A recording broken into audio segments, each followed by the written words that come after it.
নামাজ পড়ছেন? আমি নামাজ পড়ার সাথে থাকি। শাহজালাল বাবারে পিছনে রাইখা পশ্চিম দিকে ঘুরা নামাজ পড়ে কোন আল্লাহকে সেজদা করো?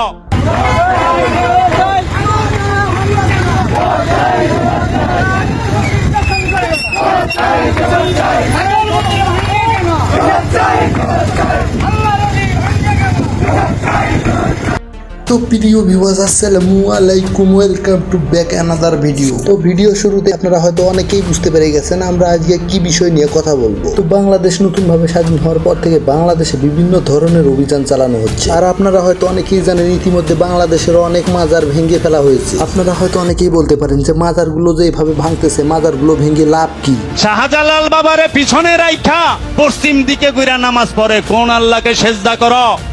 কোন আল্লাহকে সেজদা করো? আল্লাহ থাকে বাবা শাহজালালের লগে, আল্লাহ পশ্চিম দিকে থাকে না।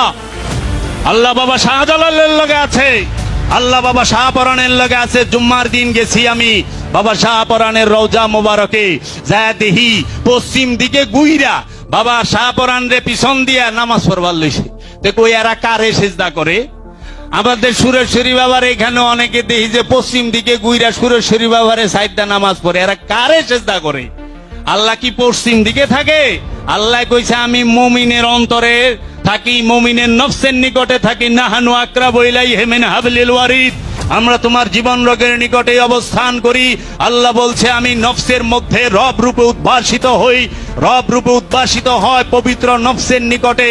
যাদের নফসের নিকটে আল্লাহ রব রূপে উদ্ভাসিত হয়, জাগ্রত হয়, রবের নূরের মধ্যে যে পবিত্র নফসটা ডুবে যায় সেই হচ্ছে ওলিয়ে কামেল। তার কাছেই চাইতে হবে, তার মাধ্যমেই চাইতে হবে।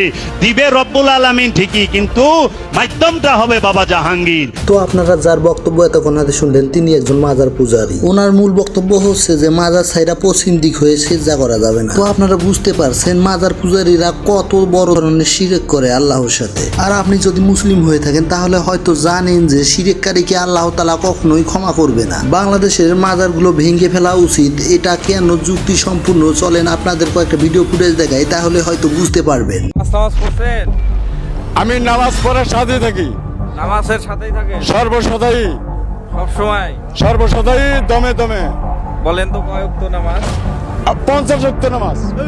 50 ওয়াক্ত নামাজ কিভাবে? আপনার হিসেবে ভুল হইতে পারে, আপনি রাসূলেরটা মানেন, আমি আল্লাহরটা মানি। আল্লাহর হিসেবে 50 ওয়াক্ত, রাসূল হিসেবে 5 ওয়াক্ত।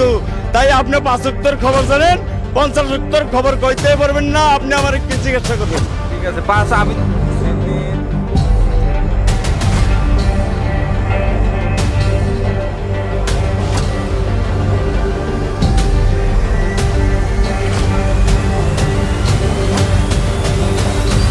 তো এই হচ্ছে মাজার পূজারীদের কার্যকলাপ। প্রিয় ভিউয়ার্স, আমার মনে হয় না কোনো সুস্থ মস্তিষ্কের মানুষ মাজার পূজারীদের সাপোর্ট করবে। বর্তমান মাজারগুলোতে বিভিন্ন ধরনের অনৈতিক কার্যক্রম চলে, তার সাথে বিভিন্ন ধরনের অবৈধ নেশাজাতীয় দ্রব্য ডিরেক্টলি ওপেন ডে সেবন করা হয়, কিন্তু কেন জানি পুলিশ তাদেরকে কিছুই বলে না। যাই হোক, এটাই সময় বাংলাদেশকে পরিবর্তন করার। প্রিয় ভিউয়ার্স, আপনাদের মতামত অবশ্যই কমেন্ট বক্সে জানিয়ে যাবেন। সবাই ভালো থাকবেন, সুস্থ থাকবেন। আসসালামু আলাইকুম, আল্লাহ হাফেজ।